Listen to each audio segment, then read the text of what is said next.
Yeah, like.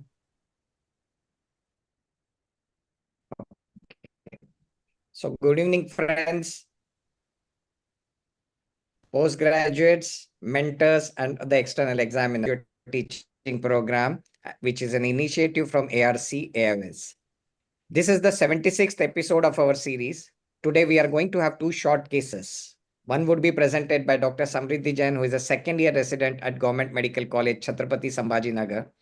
And the second case would be presented by Dr. Nikki Mehta, who is a resident at VMMC and Safdarjung Hospital, New Delhi. My special thanks goes to their mentors, Dr. Tapan Jakkal, who is an associate professor, and Dr. Archana Vare, who is professor and head of the department at Government Medical College, Chhatrapati Sambhajinagar, and Dr. Anuj Mehta, who is professor and head at VMMC and Safdarjung Hospital, New Delhi. Special thanks to all the three mentors for mentoring their mentees and making them stand strong in this particular program. Of course, my special thanks also goes to Dr. Sovita Rath, who is a consultant pediatric strabismus and neuro-ophthalmologist at Shroff Charity Eye Hospital, Delhi. Dr. Taru Devan, who is a HOD at AB WIMS and RML Hospital, New Delhi. And Dr. Amrita Chaturvedi, senior consultant assistant professor at Amrita Hospital, Faridabad, for consenting to be an examiner and sparing their valuable evening for all our postgraduates. Now, without much ado, can I request our ARC member, West, Dr. Anaga Herur, to carry forward the proceedings. She will be the in charge and she is the coordinator on behalf of ARC for today's program. So over to you, Anaga.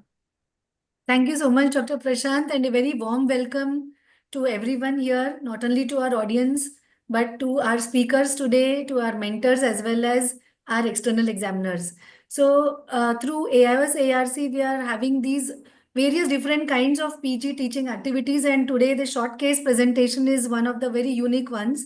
So let us dive into it. First, our speaker is Dr. Samruddhi Sanjay Jain. She would be presenting on optic neuritis. Dr. Samruddhi, can you start sharing your screen, please? Yes, ma'am. Good evening, respected teachers. At the outset, I would like to thank the team AIS for giving me this opportunity. I am Dr. Samruddhi Sanjay Jain, Junior Resident 2 from the Government Medical College and Hospital Chhatrapati Sambhajinagar. I will be presenting a case under the guidance of Dr. Tapan Jakkal sir and Dr. Archana Vare ma'am.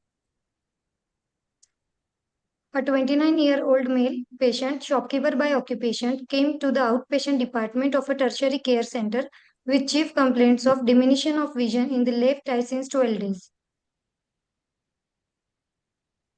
History of present illness. The patient was apparently all right 15 days ago. Then he had an episode of fever. It was continuous high-grade fever, which lasted for 3 days. Then he visited a private practitioner for the same and was treated with the medications, details of which are unavailable. Fever subsided with the medications. Immediately after this episode, patient noticed diminution of vision in the left eye, which was sudden in onset, painful in nature, and progressed to reach the present state. Pain was dull aching type, which worsened with the eye movements. Negative history, no history of trauma to the eye, no history of redness of eyes, no history of colored halos, no history of any accidental exposure of chemical agent, no history of headache, vomiting, giddiness, and altered sensorium, no history of any chronic drug intake, no history of similar complaints in the past in the same eye or the other eye. Past history, family history, and personal history were not contributory. General examination and systemic examination were within normal limit. This is the profile picture. Can we wait for a minute, Samriti? Yes, ma'am. Can you please tell us again about the kind of vision loss that the patient had? Ma'am, it was diminution of vision which was sudden in onset, painful in nature, and which gradually progressed to reach the present state. So it progressed, that means it was progressive. It doesn't, I mean, it started and it progressed to the condition over some time. Yes, ma'am. So how much time did it take? Ma'am, the 12 days nearly. The patient presented to me after 12 days. No, he started, the onset was 3 days after the start of fever, right? Yes, ma'am. And then did it fall down rapidly or it did take 12 days to reduce? No, rapidly fall down. No, rapidly fall down, ma'am. He came after 12 days. Yeah. So it was sudden in onset and it was progressive. Yes, ma'am. And it progressed over 24 hours, 48 hours, or 3 days, or Ma'am, it progressed to 12 days. He's saying कि 12 days. 12 days तक fall in vision hota raha. Are we trying to say that? The That it patient kept said, on ma'am, there progressing? was sudden diminution of vision at the first day. Then over Yes. 2-3 days, it gradually progressed, and then after 10 days, he came to me. Good. So, and you said it was painful in nature. Yes, ma'am. So the pain was only on movement, or it was present all the time and just worsening with movement? It was pain. The pain was delicate type present, and which worsened with the eye movements. Okay. So where was the pain present? Location of the pain? The patient was saying over the superomedial aspect of the left eye, Superomedial aspect and the eyebrows also were involved, ma'am. and eyebrows. It was not retrobulbar or not in the eye. No. No. Okay. But still, it worsened with eye movements. Yes, ma'am. So, was there something that you were thinking when this kind of a history was given, that pain on the eyebrow region, which was worsening with eye movement?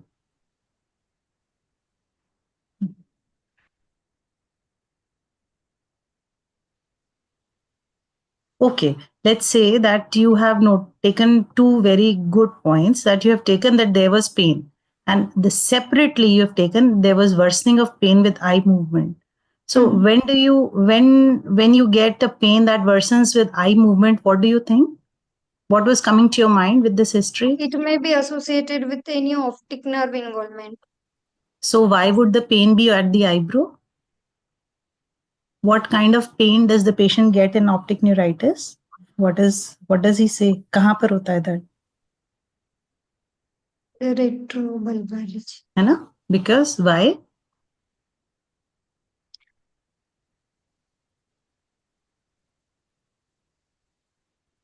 That's fine. But when we see that these are the typical findings that are written in literature about anything, we must go and see why it happens. The explanation for every history, for every examination findings, you have to learn. Okay? Yes, ma'am. Okay. So now you are having this patient who came to you after febrile illness. He developed diminution of vision. And you are saying this diminution of vision progressed over 3 days, right? Yes, ma'am. Okay. So it is a good practice also to be able to tell how the vision was. Was it diminished more for distance or near, in light or in dark? Things like that. And other ocular symptoms that you told, can you tell us those also? No history of trauma to Yeah, in the next diminution of slide you vision, said which was no redness, but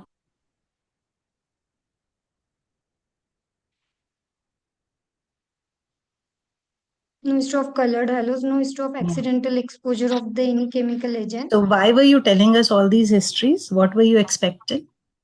There is sudden loss of vision. So I Hmm. thought it may be due to trauma. It can be due to trauma. So to rule out the traumatic neuropathy, Okay.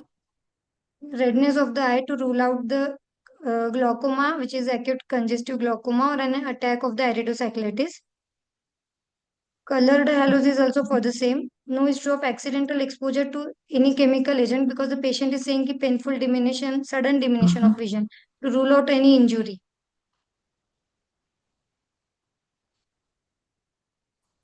And then? No history of headache, vomiting, giddiness, and altered sensorium as the patient has fever, and then he's saying sudden loss of vision. In view, in case if he is having any neurological symptoms, to Mhm. rule out any of those.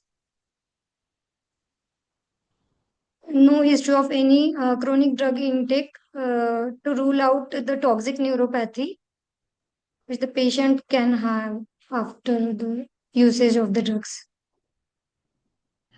Okay.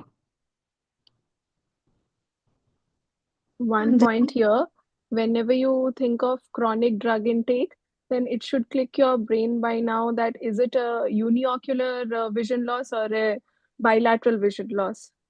Yes, ma'am. It is Then it's uniocular. yeah. So does the history of chronic drug intake match? No, ma'am. It must be bilateral. So the other things are well taken. Okay. But when it's a chronic drug intake, you should also check for the other eye visual symptoms. Yes, ma'am. Please go ahead. Ma'am, she can go ahead. Yeah, please. The past history, family history, and personal history were not contributory in this case.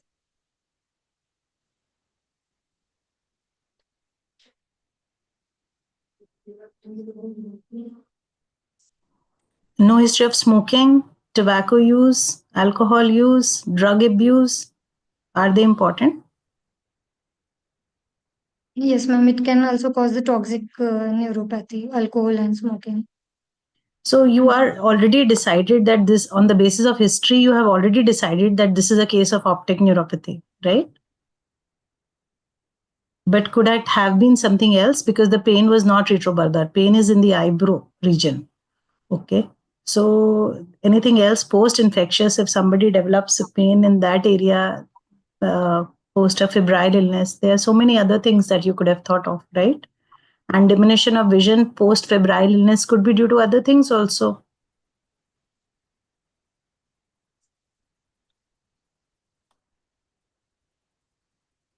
Can a patient develop a CSR? Yeah, yes, ma'am. If he is a young male smoking, then it can develop the CSR, central serous retina. Okay. So you have to have a differential first. Okay.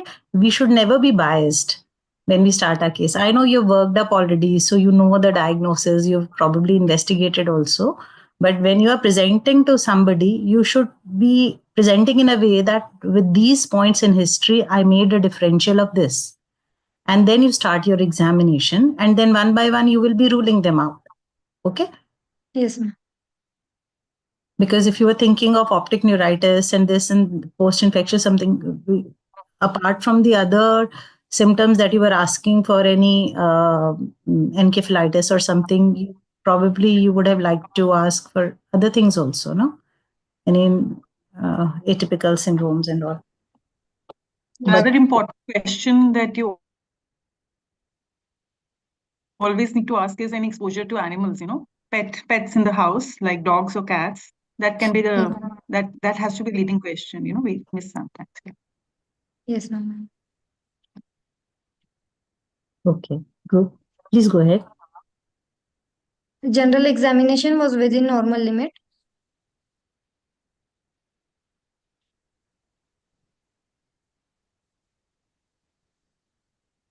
Okay. Systemic examination was also within normal limit. This is the profile picture of my patient.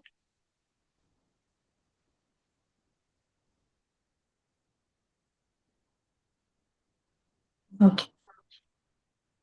On ophthalmic examination, the head posture, facial symmetry, and the eye alignment was normal. Extraocular movements were full and free in all directions of the gaze in the right eye, while in the left eye, they were full and free in all directions of the gaze associated with the pain.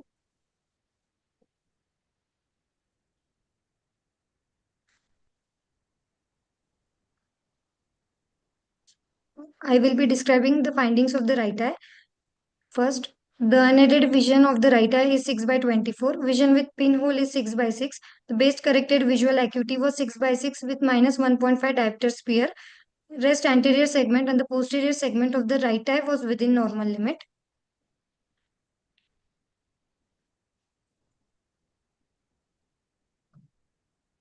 Okay. I will be describing the finding of the left eye. The unaided vision of the left eye was 2 by 60. It was not improving with the pinhole. The best corrected visual acuity was also not improving. The near vision was 6 n by 36. Color vision was abnormal. Only the patient can read the first plate of the Ishihara chart, which contained 24 plates. Rest plate he couldn't read.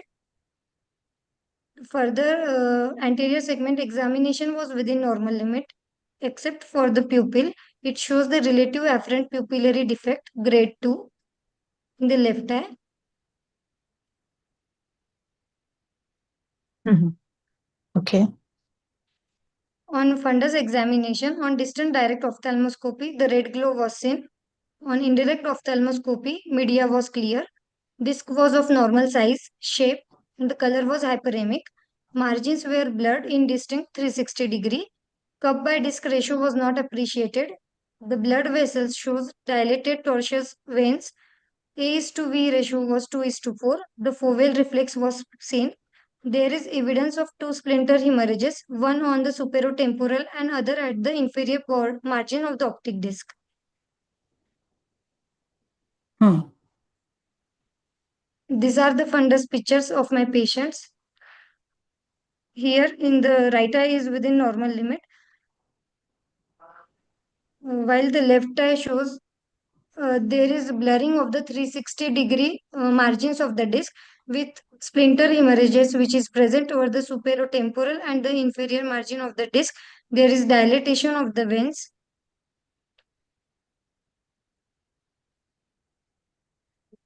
Did you feel that the disc is hyperemic? Because in the picture it's difficult to make out. It looks more like exudates and hemorrhages in the disc. I don't know. But probably you saw it, so you saw it better. It was hyperemic. Okay.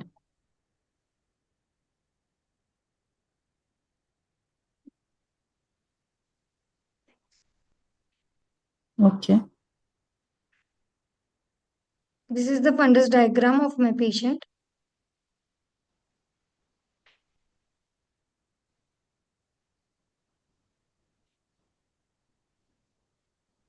This is the OCT of the patient. Here you can see the black continuous line shows the denotes the right eye, while the left black dotted line denotes the findings of the denotes the left eye. Now the black continuous line falls within the green zone. It means the RNFL thickening of the right eye is within normal limit, while the black dotted lines falls within the white zones. It means there is the thickness of the RNFL is increased in the left eye. Here the pink margins shows the pink circle shows the margins of the cup, and the blue margin shows the blue circle shows the margins of the disc. So the cup by disc ratio is 0.3 in the right eye, which is normal, and in the left eye, as you cannot see the pink circle, it means the cup is obliterated. So you can also see the cup by disc ratio is 0 in this case. These were manually marked. The cup and the disc borders were manually marked or they were automatically? No, ma'am, they were automated. Okay. So you are coming to investigations. You are finished with your examination, are you? Yes, ma'am. So when you did your CNS examination, you know that when you studied your MBBS, there's a rule: if one cranial nerve is involved, you have to check all cranial nerves, right? So did you Yes, check the other cranial nerves? yes, ma'am. I have checked, but I haven't mentioned. Okay, good.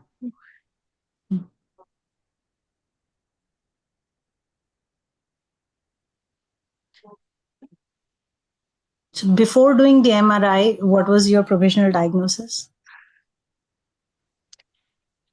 It is the optic neuropathy. There can be the ischemic optic neuropathy or the optic neuritis. Why ischemic? You are saying it kept on progressing over days. These two are my differential diagnosis, ma'am.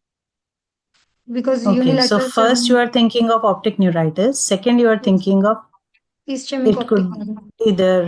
Okay, so if which kind of optic neuritis you were thinking first? Typical, atypical? Typical, ma'am. Why did you say typical? You Because said the vision is because. it is unilateral condition. In the atypical there is mostly bilateral condition.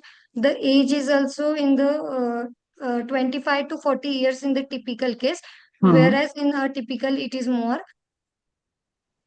And the uh, pain is uh, pain is associated in the typical. Retrobulbar pain on ocular movement, which was not there in your case. The patient was saying that pain was present during the extraocular movement, sir. But pain in the eyebrow was present during the extraocular movement, not a Yes, ma'am. retrobulbar pain, right? He was saying that pain was.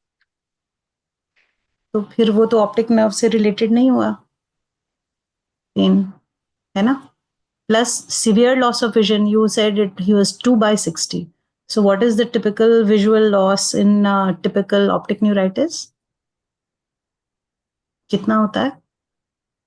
6/60 to 6/60. So this was worse than that.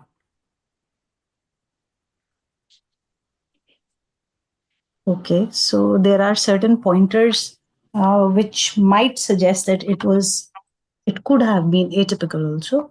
So you just don't rule out atypical optic neuritis in this case. Okay, we cannot. Yes, ma'am. And in He history, was a when you have male, seen right? this, sorry. No, ma'am. He was a male. Yes, ma'am, male. Typical mostly seen in the female, Caucasian female, and atypical is mostly seen in the male.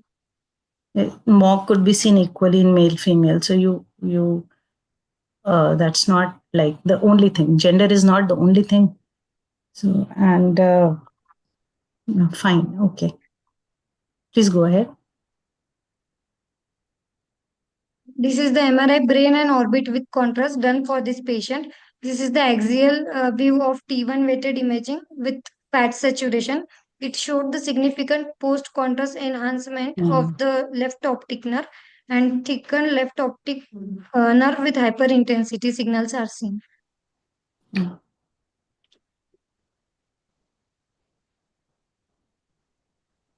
Was a visual fields done? I know 2/60 will not allow for the left eye, but for the right eye before proceeding with MRI. Yes, ma'am, visual fields were done, but the right eye fields were normal, or did it show any yes, central normal. defect No, pattern? ma'am. No, ma'am, they were normal.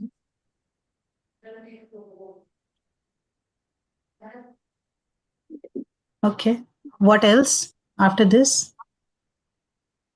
Other investigations like CBC, ESR, CRP, LFT, KFT, blood sugar level were within normal limit, lipid profile was within normal limit, chest X-ray was normal, and the antibodies were done anti-NMO, ANA, and anti-MOG. The patient was referred to physician, and no other evidence of any systemic disease was found.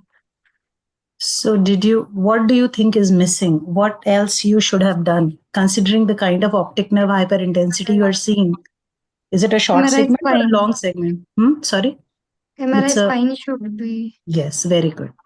So why do you think it should have been done? Because in cases of the neuromyelitis optica, MS, we can differentiate on the basis of the MRI spine.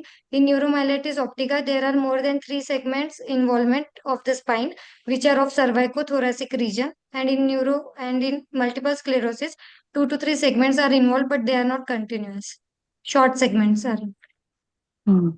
And what kind of optic nerve involvement do you see in MS or in other like MOG or NMO? In NMO, optic chiasma is mostly involved. In MS, unilateral optic nerve is involved, and in MOG, bilateral optic nerve are involved. So when do you say that a long segment of optic nerve is involved and a small segment is involved? You can see in your pictures, it's like a long thing. It's right from the back of the optic nerve going till the apex. So it's seems to me there must be more cuts that you would have got. So so sometimes MOG can be negative in first antibody levels that you've got it done, and then Usually you have to get. bilateral. Yeah, it can be, but Sorry.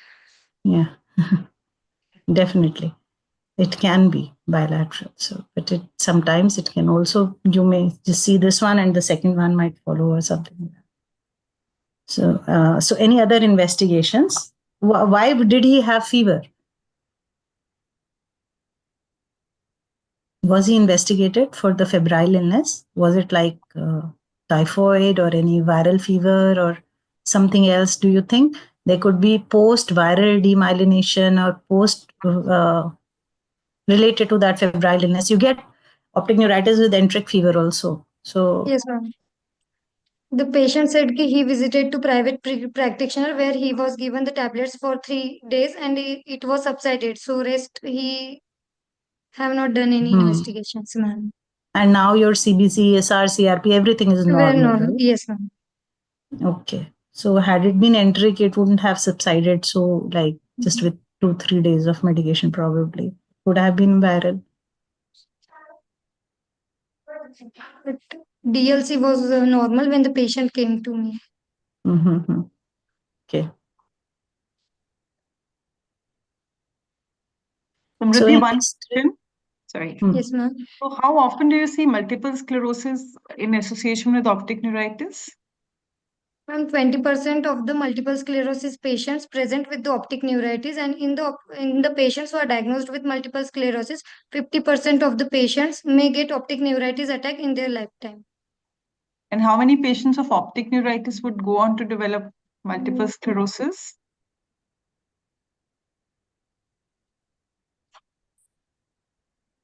Sorry. So they need to be on a follow-up because optic neuritis is maybe the first feature Person. even before any lesions appear in the brain or the spinal cord. Yes, ma'am. And how often do you see among all the demyelinating diseases of the optic nerve, which is the most common? Ma'am, multiple sclerosis only. Right. Okay, good.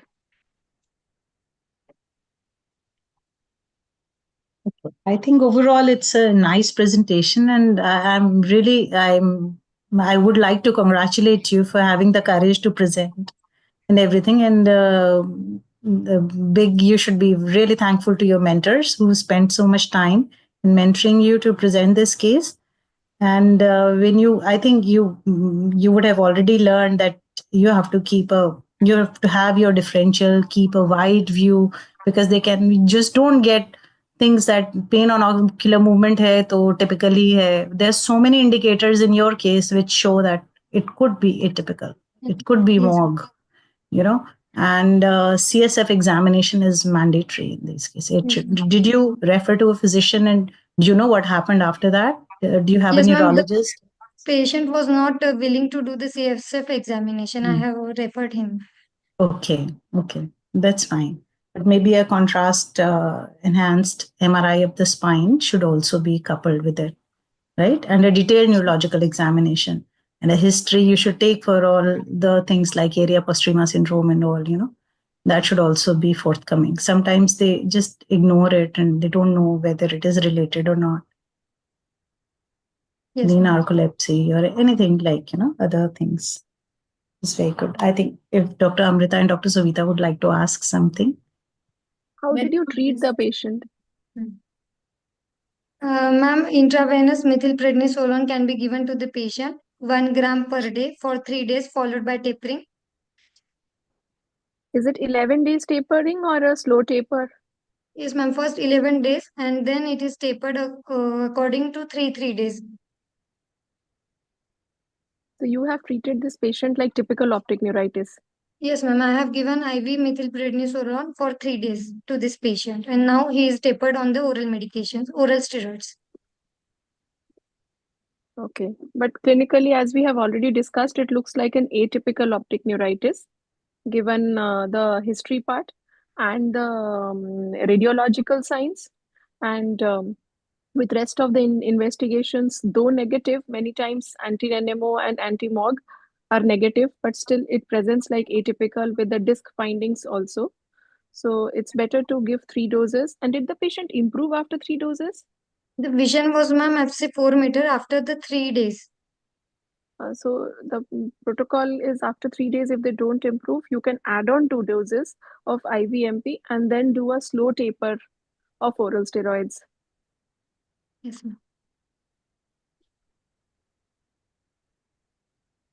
Anything to add? How long was the follow-up finally? Did the patient come back to you? Sorry, I must have missed that bit. No, ma'am, the patient came to me Now, 3 days before, we have given him the IV MPS. And now this is the 4th day of the patient. But the vision was 4 meters only, ma'am, Okay, okay. today. Only 3 days of treatment has been given to Yes, you. ma'am. All right. Yeah, then that's good. It makes even more sense now for you to follow up the patient closely. Yes, ma'am. Okay, because then the neurologist might like to give, as Dr. Savita told you, full 5 days IV, MP, and then steroid, and then they might like to do other things as well, assess them for any immunomodulation or something. And that's if in your hospital, if you have this facility of Plex or IVIG available, then the neurologist will actually like to do a decent workup. Excellent discussion by everyone. Excellent presentation, Dr. Samruddhi. Thank you, ma'am. Good question and answer discussion. I think we are almost done with the first case, right? So let's move on to the second case. An excellent presentation, Dr. Samruddhi. So big round of applause for you. Thank you, ma'am. Very Well well done. presented. Very well done. And Yeah, thank you to well the Very well mentors done. also Very well done. for mentoring her very nicely. You can stop sharing your presentation, Dr. Yes, Samruddhi. ma'am. I'd like to now invite Dr. Nikki Mehta for her presentation. She would be presenting a case of orbital epic syndrome. So over to you. You can start sharing. Fine. Yeah, all the best to you. Do well. Thank you, ma'am.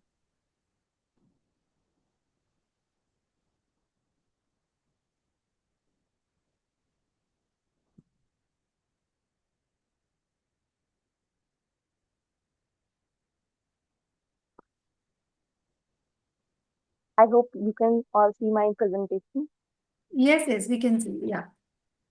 Good evening, everyone. Wishing you all a very happy new year. Myself, Dr. Nikki, second year PG resident from Subdivision Hospital. Thank you for giving me this opportunity.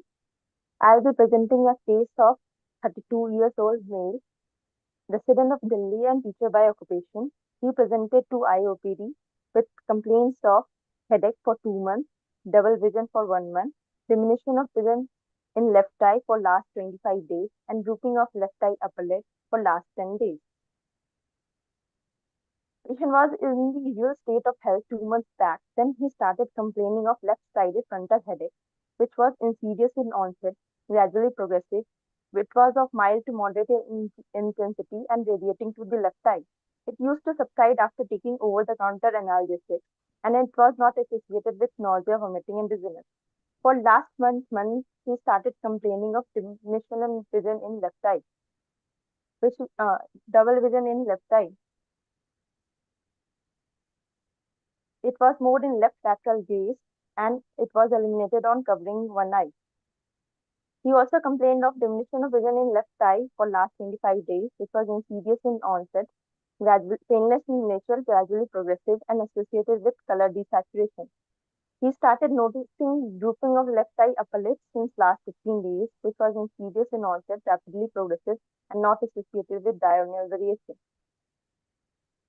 There is no history of any trauma, fever, decreased appetite, weight loss, no history of any prolonged cough, recurrent cold or sinusitis, no history of abnormal movements or generalized weakness, no history of joint pain or any long-term steroid intake. In past history, 17 years back, he had a history of painless swelling, a solitary mass at the right angle of jaw with discharging sinuses, which subsided after treatment for 1 year. Documents were not available, but probably he took antitubercular drug for it. 2 years back, he had a history of headache followed by binocular diplopia after a gap of 15 days, which recovered spontaneously. There is no history of diabetes, hypertension, or asthma.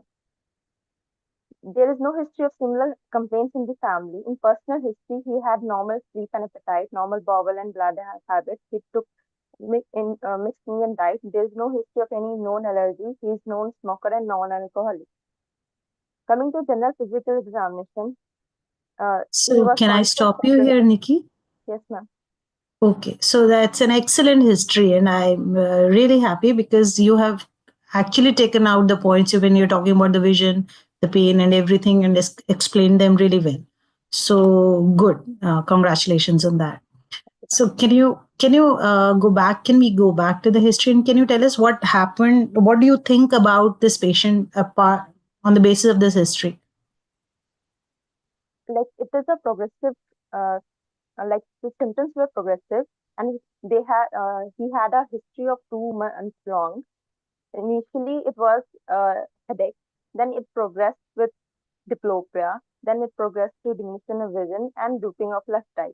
That means the pathology is progressing over the 2 months' time, and it is not a sudden thing.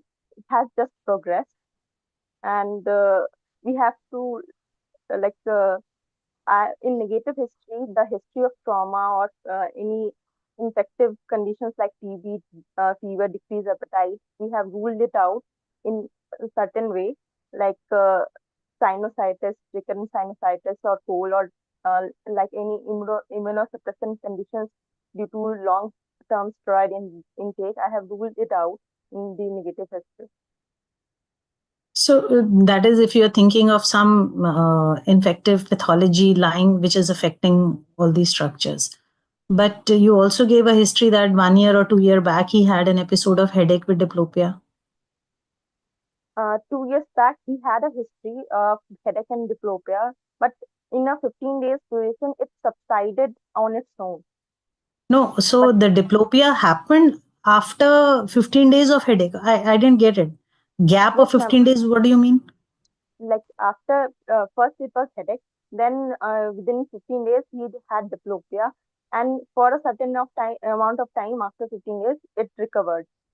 No, Like so the for headache diplopia was lasted for 15 days. What kind of headache, headache was it? headache, similar kind of headache. The history was vague. He just said it was a similar episode, like he had certain type of headache, uh, but right or left he could not say it clearly, like it was right sided or left sided, but there was headache and diplopia. But first it was headache, then followed by diplopia. It was the history about first about headache, then diplopia was clear. And then it resolved on its own. Yes, ma'am. So, what did you think about that? Do you think that thing was related to the present episode? It Because now may also he's having headache and some nerve involvement. Yes, ma'am. It may be similar thing that may have like flared up at that time due to some like immunosuppressant, yeah, stress, uh, physiological stress, and it had recovered. Maybe he had taken some steroid or anything that history is not giving. That could happen. So, are you keeping in your differential some kind of a vasculitis also? After examination, vasculitis was kind of ruled out. Okay. So, but when you started, we haven't reached the examination yet. So, you think that this Yes, episode, which happened 2 years back, might have been related to the present episode? yes, ma'am. And you gave us significant history of him having some discharging sinus in Yes, the ma'am. right angle of the jaw, which you presume For to which be he tubercular. Hmm. because he took treatment for almost 1 year. Okay. Okay. Please go ahead. Coming to his general physical examination, he was conscious, cooperative, well-oriented to time-patient person. He was of average build, well-nourished, afebrile to touch. BP was 180, 128 by 86 mm of exit taken in right arm in supine position. Respiratory rate was 16 breaths per minute. Pulse was 64 beats per minute. Regular in rhythm, normal in character, good in volume. There was no pallor, icterus, cyanosis, or clubbing. Significant lymphadenopathy was present. Firm, non-tender, matted lymph nodes were palpated in right and left submandibular region, right supraclavicular, right axillary in the central group, and right inguinal lymph node was present. Coming to systemic examination, in cardiovascular system, S1, S2 was heard, no murmur was found. Chest was bilaterally clear, no added sounds were present. The abdomen was soft, non-tender. There was no palpable organomegaly. In CNS examination, he was having normal gait, no focal neurological deficit was seen. Coming to local examination, head posture was normal. Facial symmetry was disturbed due to complete ptosis of left eye. In right eye, best corrected visual acuity was 6/6. In left eye, it was hand movement close to face with PR accurate. Color vision and contrast sensitivity in right eye was within normal limit. In left eye, it could not be assessed due to low vision. Digital tension was within normal limit with intraocular pressure by NCT of 19 and 16 mm in right and left eye respectively. Extraocular movements in right eye, both ductions and versions were full and free. In left eye, it was grossly limited. As we can see in this picture, that elevation, dextroversion, and levoversion and depression was in left eye was grossly limited. Orbital margins were smooth and regular in both eyes. Lid and adrexna in right eye were within normal limit. In left eye, complete ptosis was present with faint lid crease and lid obstruction of 2 mm was present. That means levator action was 0. Lacrimal apparatus was within normal limit. Conjunctiva and cornea was also within normal limit in both eyes. Anterior chamber had normal depth and contents. In right eye, direct consensual reflex was present, and in left eye, grade 3 relative apparent pupillary defect could be elicited. Lens was bilaterally clear. In fundus examination of right eye, glow was present, media was clear. Optic disc was normal in size, shape, margins, color, with cup disc ratio of 0.3:1, with AV ratio of 0.2:3 with foveal reflex shaft. In left eye, glow was present, media was clear, optic disc edema was present with hyperemic disc, and all margins were blood with peripapillary hemorrhages. AV ratio of 2:3 and shaft foveal reflex. Hertler's exophthalmometry at the base of 105, it was 18 mm in right eye and 19 mm in left eye. Corneal sensation was decreased in left eye with facial sensation. First, ophthalmic branch of trigeminal nerve was impaired in left side with V2, V3 within normal limits in bilaterally.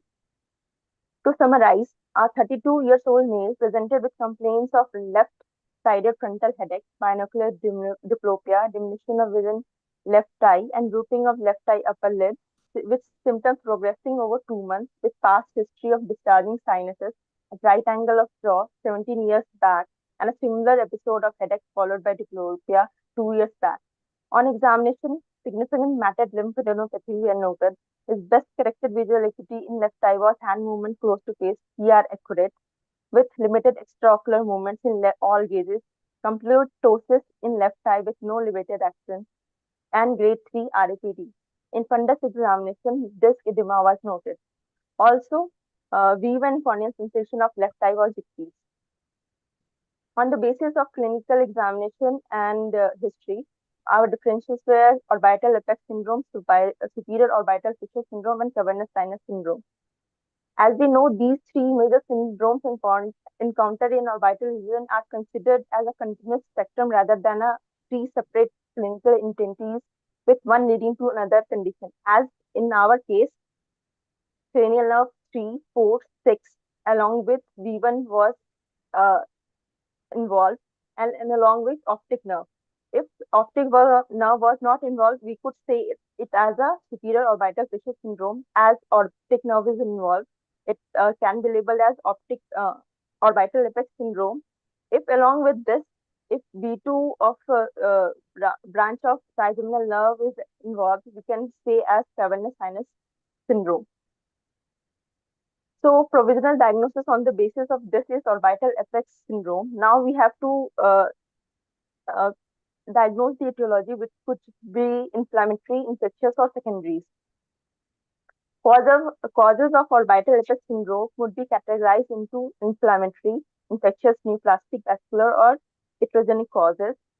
Inflammatory causes may include sarcoidosis, SLE, Turk-Strauss, Wegener's, Tolosa-Hunt syndrome, giant cell arteritis, orbital inflammatory pseudotumor, or thyroid orbitopathy.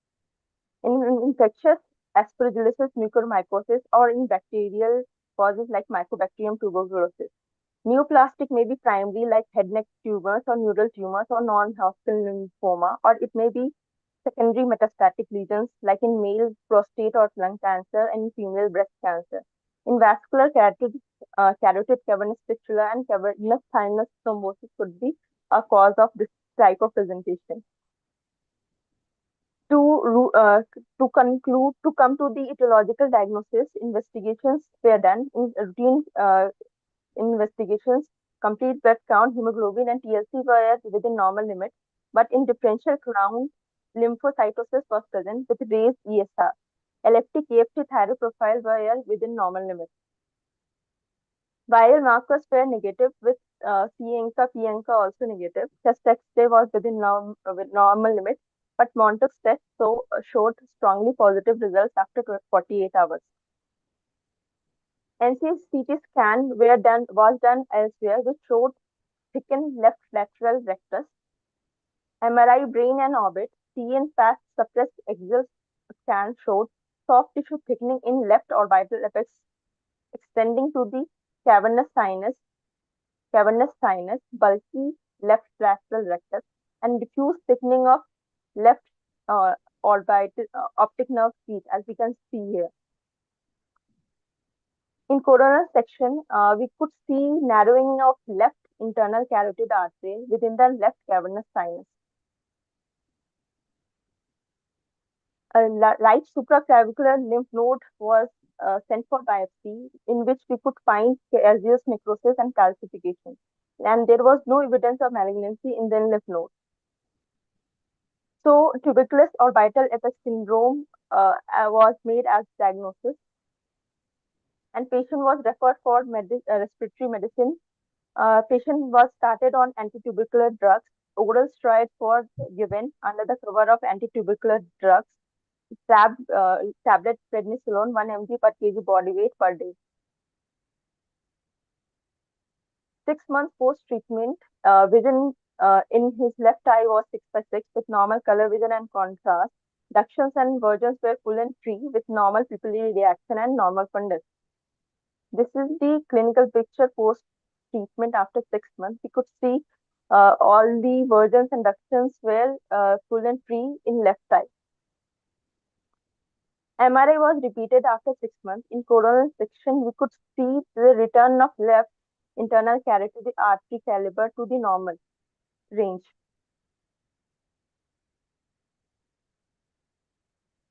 We could see pre-treatment and post-treatment difference. Cavernous sinuses, soft tissue swelling was absent, and optic nerve also returned to its normal anatomy. Repeat lymph node biopsy was performed after completion of antitubercular drugs. We could find as calcified lymphoid aggregates surrounded by fibrofatty tissue, and patient is currently is on follow-up and doing well.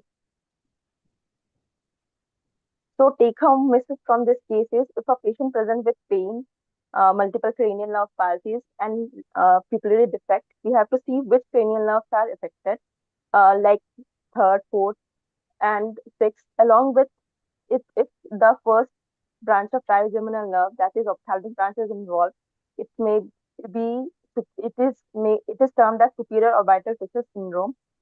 Along with this optic nerve is involved, we could say label as it's orbital apex syndrome. If along with this maxillary branch of trigeminal nerve is involved, we could term this as cavernous sinus syndrome.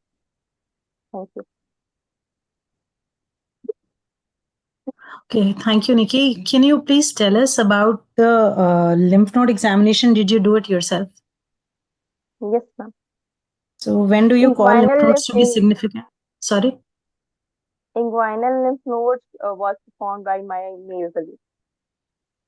Yeah, so but you were there. He told you or she told you how to do it, right? So what was the size of the lymph nodes you said? 1 centimeter? What have you written? 2 centimeter. Most of the lymph nodes were like matted. It was approx 2 centimeters.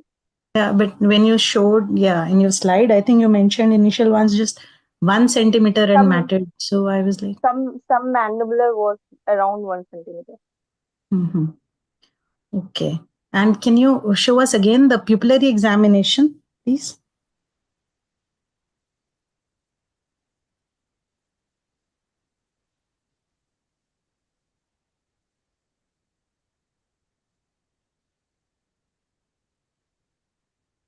Yeah. So how was the pupil in the left eye?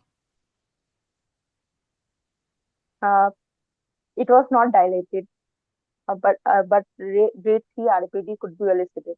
So was it only APD? There was no EPD? How was the consensual in that eye? Consensual, like the pupillary reactions, consensual from the right eye was present in left eye. If third nerve is in, so you think that pupillary, this involvement is only due to optic nerve, not due to third nerve. Did Like you check?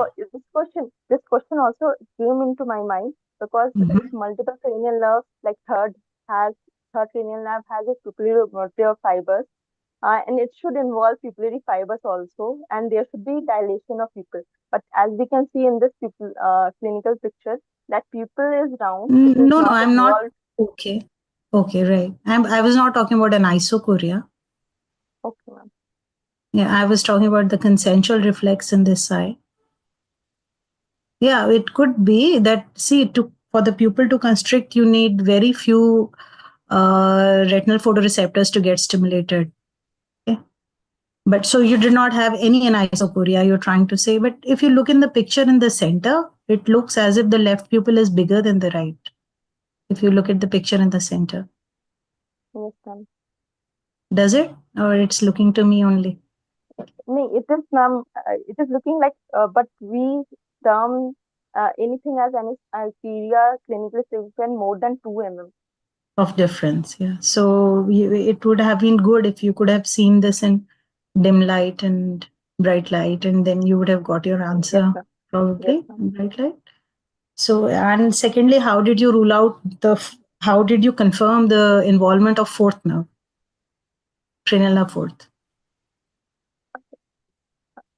Like Because in this is not a 9 gaze, you are presenting yes, just ma'am. a co-direction. So how did you confirm that fourth? Sometimes it can happen that only third nerve is involved and fourth nerve is spared, right?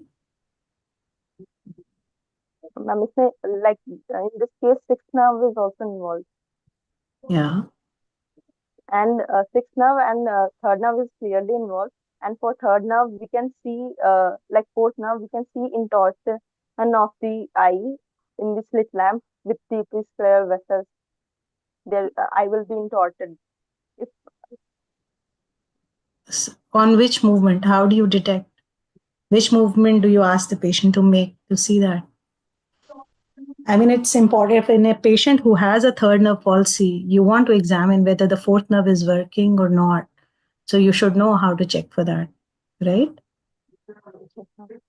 Okay. So maybe you can go and look up for that. So a 9 gaze would have, you've given us a very good 9 gaze picture post treatment. yes, ma'am. Mm.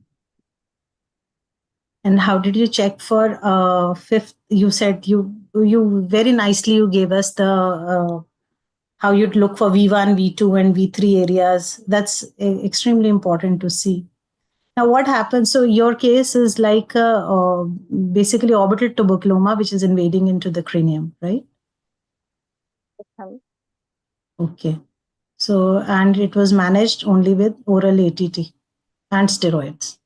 Yes, Fantastic. That's very good. Any visual fields? ma'am. No, ma'am. So, what kind of ATT did you give? RHZE, I saw that. Yes, ma'am. It was like prescribed by the medicine side, and they had stopped it after 6 months only, after repeating the biopsy. Okay. And so, when did the vision improve? After it started to improve after 3 months, but after 6 months, it improved completely with full extraocular movement. Okay, it is interesting because when you already have an optic nerve involvement and then to institute conventional ATT, you have to be really cautious because the optic nerve is already compromised and you're giving ethambutol. And I mean, like, so sometimes we recommend to avoid the neurotoxic drugs in the ATT and because you may not be able to, it's like a double insult to the nerve and you may not be able to pick up unless this person improved the visual acuity and everything improved pretty fast. and you could monitor and everything. Otherwise, it might not be a good idea. And so we don't have any this thing, the color vision recoveries and the field recovery and the vision. You don't have a chart. You're telling us at 6 months this thing happened, but how fast it recovered and when, do you have any idea? Ma'am, exactly like timeline I don't remember, but after 3 months he have like recovered to 6/36, 6/36 or 6/80. Okay. So it was a mass effect, you think? Like there were multiple lymph nodes that were matted and infiltrating, like No, in the like orbit. tuberculosis. I mean, in the orbit, the tuberculoma is causing a mass effect on the optic nerve. That's what you think? Yes, ma'am. It was like causing inflammatory condition also and mass effect also.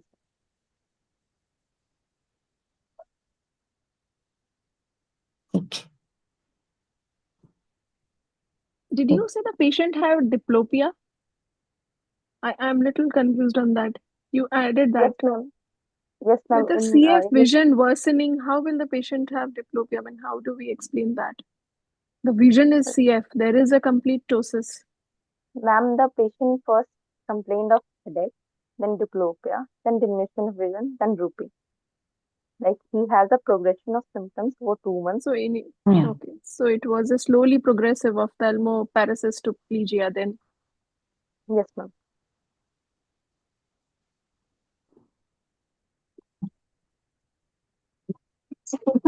Presented very well, very methodically. The only thing I think Yeah. is the fields should have been done. The fields are a very Definitely. important part of the Definitely. whole thing, you know. Yeah. Yeah, it's a Very well fantastic case. documented. Yeah. Yeah. Very nicely done and nicely presented. And yeah, but you just, you have to see everything that you do, you write it and you present it well. So pupillary examination, motility, the basic things are very, very important. Okay. So, and as I said in the first case, all cranial nerves should be examined because it's not just the orbit, it is invading in the cranium. So there could be further involvement. Okay. They are known, and fields are very, very, very important. You did a color, you said he had a desaturation of colors in history itself. So that would Yes, have been ma'am. a good thing to follow up, and Ma'am. because Sorry, ma'am. he was like zero plates, right? He was only the Yes, ma'am. indicator plate he could read. So his recovery, you No, should ma'am. have, you No, ma'am. In left eye, he was hand movement close to face. When I was examining, he could not read anything because of his low vision. also not even the indicator plate, right? Okay. Yes, ma'am. That Yeah. was the But first So he case, was, ma'am. One but plate. in the history, he was saying that with on closing the right eye, the world appears like dimmer. The colors appears like little saturated. Recovered totally. In the Yes, end, ma'am. what was the Yes, ma'am. recovery of color vision? Ma'am, it recovered to full. That is Like he could read 17/17 states. okay. Just one thing more. Did you read up the treatment of cranial tuberculosis, intracranial tuberculosis? Because is it 6 months? Is that what is recommended? No, ma'am. And in any case, even if this is tuberculosis in other place, if it has a recurrence, it should be continued for like 12 months or at least 10 months. That has been followed, but it was the anti-tubercular drugs were started from the medicine side, and they had repeated the biopsy, and on the basis of that, they had stopped it.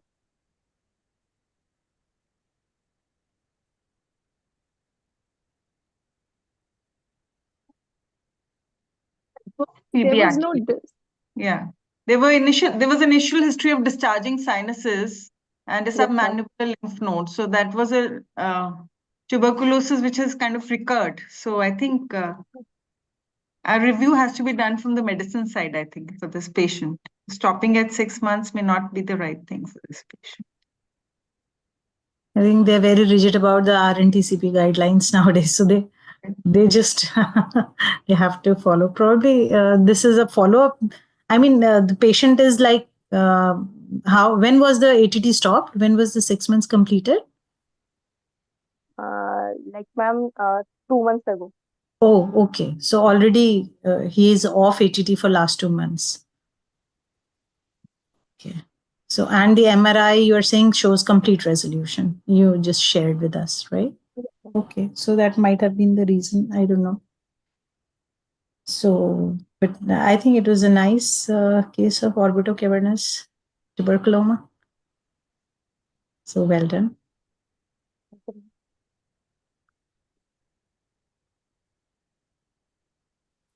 Anything Dr. Savita and Dr. Amrita would like to ask?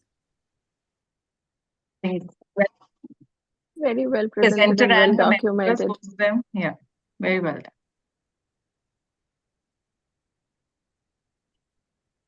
Good luck, both of you, from all of us. Thank you, ma'am. Thank you, ma'am. Okay, good luck. All the best, Samriddhi and Nikki. Great. Lovely presentations by both. Great discussions.